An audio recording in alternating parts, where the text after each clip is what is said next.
Assalamualaikum warahmatullahi wabarakatuh. Halo sahabat Cucuta Kisah. Kembali lagi kami hadir menjumpai Anda. Tentunya seperti biasa, kami akan menyuguhkan cerita-cerita misteri yang menarik. Dan untuk kali ini kami akan berbagi sebuah kisah nyata misteri yang berjudul Akibat Susuk Kencana. Winda 23 tahun, anak kesayangan Tante Marni tampak kebingungan. Betapa tidak, sudah beberapa malam ini ibunya yang sudah lebih dari setahun tampak gelisah tak seperti biasanya. Ampun, aku ingin segera mati. Demikian keluhnya terus-menerus. Suster yang selama ini menjaganya tampak kelelahan karena nyaris tak pernah tidur walau sekejap pun. Dokter Iwan, yang boleh dikata dokter keluarga itu juga sudah angkat tangan. Di tengah-tengah kegalauan yang tengah melanda, mendadak Om Bandi, salah seorang pengusaha yang merupakan sahabat Tante Marni, datang berkunjung. Winda pun langsung menyambutnya dengan hangat. Om sudah hampir 3 tahun tidak pernah datang. Mama sakit parah. Demikian katanya sambil memeluk lelaki tegap yang ada di depannya. Om Bandi membelai-belai rambut Winda dengan penuh kasih.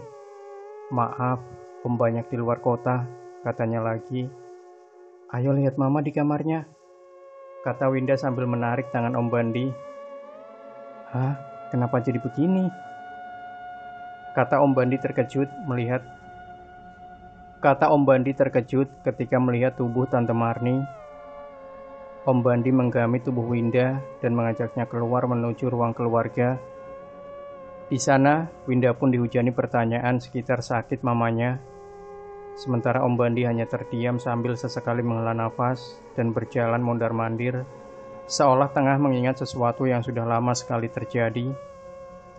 Akhirnya Om Bandi pun duduk dan minta secangkir kopi. Setelah menyesap dan menyalakan rokoknya, Om Bandi pun berkata, rasanya aku yang harus menjalani segala pesan Mbah Paimo, karena hanya aku yang mendengar pesan itu.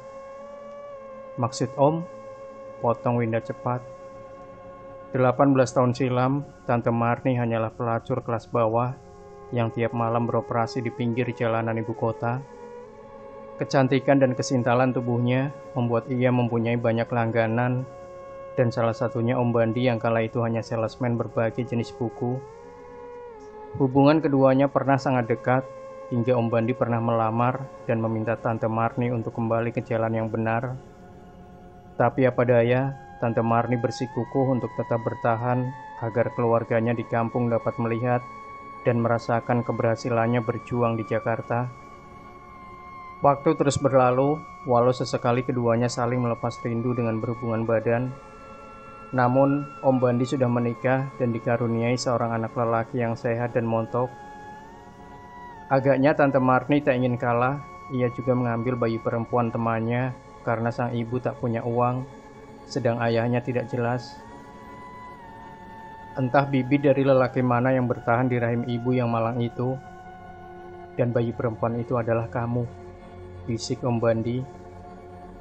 Winda sangat terkejut, ia hampir saja jatuh tak sadarkan diri jika tidak segera diraih oleh Om Bandi. Seiring dengan perjalanan sang waktu, pelanggan Tante Marni pun mulai berpaling kepada yang lebih muda. Akibatnya, alih-alih untuk makan, untuk beli susu pun Tante Marni benar-benar harus menjual apa yang ada. Di tengah-tengah kesulitan itu, Om Bandi kembali tampil sebagai dewa penyelamat. Ia mengajak Tante Marni ke suatu tempat, tepatnya di kaki Gunung Slamet, untuk menemui Mbah Paimo, lelaki parubaya, pendiam, dan hanya dikenal warga setempat sebagai petani. Setibanya di sana, tanpa banyak cakap, Mbah Paimo pun langsung memasang dupa dan menggelar ubur rampe di hadapannya. Setelah itu, di tengah kegelapan malam, Mbah Paimo mengajak Marni untuk mandi di pancuran yang terletak di pinggir sungai tak jauh dari rumahnya. Mandi di sana, kata Mbah Paimo. Niatkan dalam hati di mana susu kencana itu akan bersemayam. Lanjutnya lagi, Marni pun menjalankan apa yang diminta, dan setelah itu ia naik ke tepian dan mengeringkan tubuhnya dengan handuk. Usai itu kami pun kembali ke rumah Mbah Paimo untuk menikmati kopi panas dan sepiring pisang goreng. Esoknya sebelum kembali ke Jakarta, Mbah Paimo berpesan, "Besok, jika ajal akan menjemput, Mami harus tidur di hamparan daun talas hitam dan daun kelor. Ingat itu." "Baik, Mbah," jawab Bandi dan Marni hampir bersamaan sambil saling pandang. Dan benar, beberapa hari kemudian, Marni mulai kewalahan melayani pelanggannya. Bahkan ia nekat menjadi istri simpanan dari salah seorang pengusaha. Sejak itu, hidup dan kehidupan Marni jadi berubah. Ia tak lagi berkeliaran di pinggir jalan untuk mencari pelanggan. Ia hidup tentram di salah satu perumahan mewah dengan ditemani oleh Winda, anak semata wayangnya yang cantik dan pintar. Sedang Om Bandi lebih banyak di luar kota karena ia diangkat menjadi manajer area untuk daerah Sulawesi. Hanya itu yang Om tahu.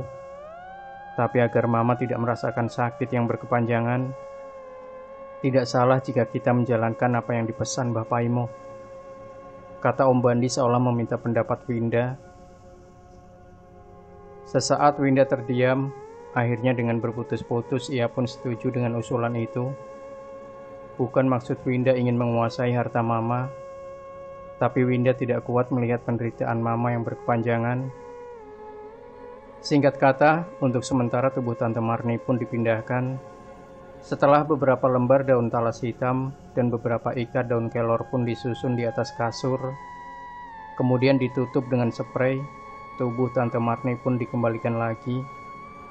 Bak menemukan segelas air di padang Sahara. Begitu diletakkan, Tante Marni pun tertidur dengan nyenyaknya. Agaknya Om Bandi sengaja menunggu untuk melihat apa yang terjadi.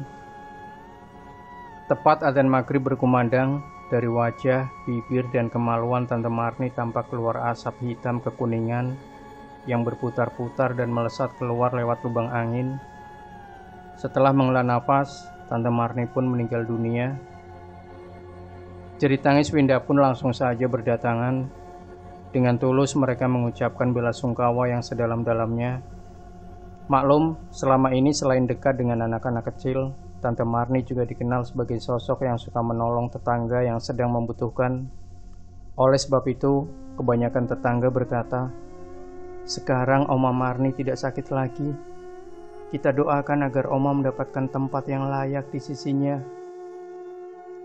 Winda dan Om Bandi hanya dapat menarik nafas dan berdoa agar kekelaman masa lalu mendiang dihapuskan oleh Allah. Semoga. Demikian sahabat Sejuta Kisah, jangan lupa berikan komentar Anda, like, share video ini, subscribe channel Sejuta Kisah, dan kembali nantikan cerita-cerita misteri terbaru dari kami. Wassalamualaikum warahmatullahi wabarakatuh.